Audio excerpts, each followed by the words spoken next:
Well, the Queen's speech is also likely to include new laws to crack down on so-called legal highs. As we've highlighted here on 5 News tonight, ministers are under growing pressure these days to tackle or take action, with deaths linked to legal highs soaring. But as Julian Drucker reports, campaigners fear the new laws won't be the answer. They're the synthetic substances which have been linked to scores of deaths. Legal highs are above the law, but not for much longer. 5 News understands plans to ban them will be unveiled in tomorrow's Queen's speech.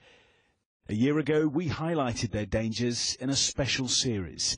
We heard from the mother of Jimmy Guichard. He died of heart failure at 20 after smoking a synthetic cannabis. She now campaigns against the drugs. He was just so full of life. Such a loving boy. Such a loving boy. The latest figures available show there were 97 recorded deaths linked to legal highs in the UK in 2012. That's compared to 12 in 2009. It means the UK has the highest number of legal high users in Europe. Ireland imposed a blanket ban on legal highs 5 years ago. Doing the same here could see the end of the 250 shops like these which sell the drugs.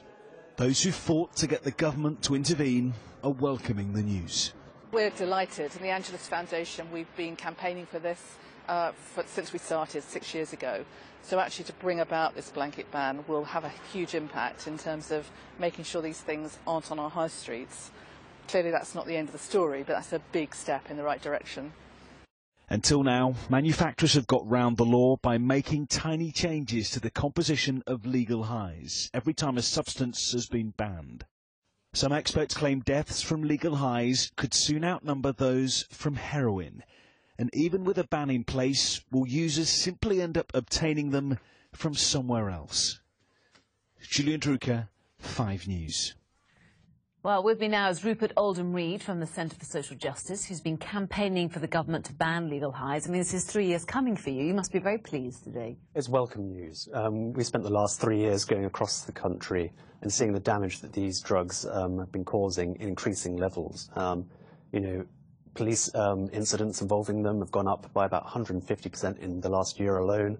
And sadly, they're taking lives. Before, 3-4 years ago, it was 1 a month. That's gone up to about maybe 2 every week. So how do you know that it's going to be a good enough deterrent? Because people take drugs or things which are illegal, and think the consequences after, I might go to jail for this or get a criminal record. Well, we spoke to doctors in Ireland. In 2010, they brought in a blanket ban, which we proposed and the government's accepted. And what they found was that the difference like night and day. Doctors in emergency departments across the country there said before the ban people were being admitted with psychotic episodes, having their bladders removed. And after that, after removing the availability of these drugs, particularly to young people on the high street, it really led to a reduction in their admission. Interesting, actually, because I know that some drug workers in Ireland, after the ban, their fear is people have just moved on to bigger drugs. Illegal drugs, prescription drugs, which of course are legal, but still very dangerous to take in large numbers. What do you say to that? We know that this is not the whole answer. There is plenty more work to be done. We need to get education right and prevention, so people don't turn to drugs in the first place. And also we need to get treatment right, to make sure that these new drugs are treated properly. And isn't that the key, Rupert? I mean, you talk about education and you talk about children as young as 14 trying these legal highs because they can buy it effectively with their pocket money. What's being done within schools to tackle this?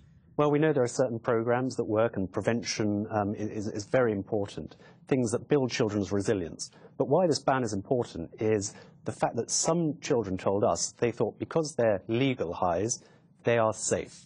And that's why this piece of legislation is important, because it sends the message that although they were available, now they're not, and you can't buy them in the high street. At the moment, because you can walk into a shop at 3 o'clock in the afternoon and they're packaged like sweets, children have the message that they're safe. This will tackle that. Thank you so much. Thank you.